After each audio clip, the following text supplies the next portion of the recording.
তো তোমাদের মাতা পিতাকে ভালোবাসো। তোমরা তো জানো যে নিজেদের সন্তানের প্রতি পিতামাতার কতখানি স্নেহ থাকে।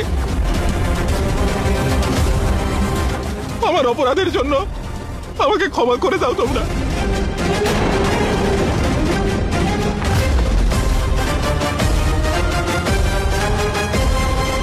আমাকে আমাকে ক্ষমা করে দাও তোমরা। তোমরাও তো তোমাদের মাতা পিতাকে ভালোবাসো। তোমরা তো জানো যে নিজেদের সন্তানের প্রতি পিতামাতার কতখানি স্নেহ থাকে। আমার অপরাধের জন্য আমাকে ক্ষমা করে দাও তোমরা।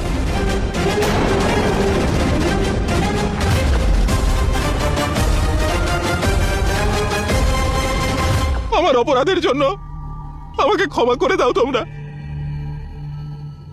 পেছনে সরো।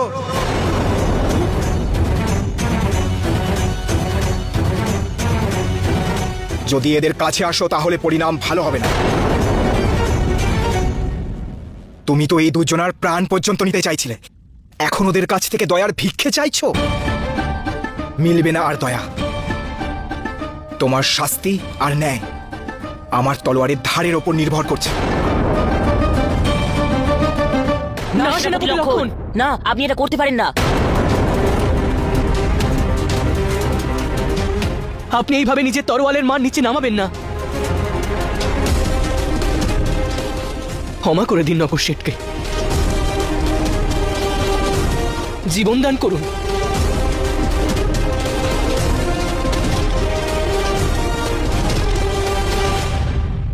শ্রীরাম, দয়া করে নগর শেঠকে ক্ষমা করে দিন। হে সেনাপতি লক্ষণ, ক্ষমা করে দিন নগর শেঠকে। এটা তোমরা বলছো? তোমাদের দুজনের সাথে এত কিছু হয়ে যাওয়ার পরেও? হ্যাঁ যুবরাজ, এটা আমরাই বলছি। আমি জানি নগর শেঠ অনেক অন্যায় করেছে, কিন্তু উনি তো এখন সেটা ঠিক করতে পারবেন না। লবকুশ, আমি তোমাদের সম্পূর্ণ বিশ্বাস করি। তোমাদের কাছে কোনো না কোনো পরিকল্পনা অবশ্যই থাকে। আমরা সবাই সেই পরিকল্পনা শোনার জন্য উদগ্রীব।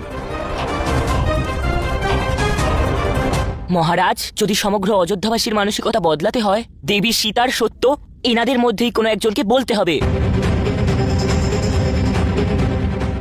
ওনার কোনো প্রতিনিধি যদি সেটা বলে, তার প্রভাব আরো ভালো হবে।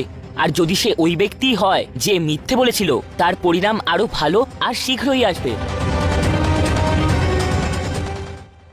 মহারাজ, এনার জন্যই স্ত্রীরা নিজের মান সম্মান, নিজের পরিবারকে হারিয়েছে।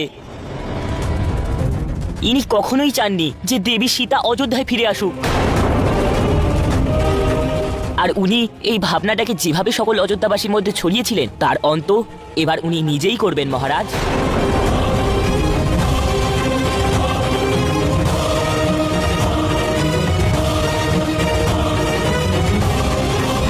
হ্যাঁ হ্যাঁ মহারাজ, আমি প্রজাদের সত্যি বলবো মহারাজ। মহারাজ, প্রজাদের দেবী সীতার বিরুদ্ধে আমি প্ররোচিত করেছিলাম। এবার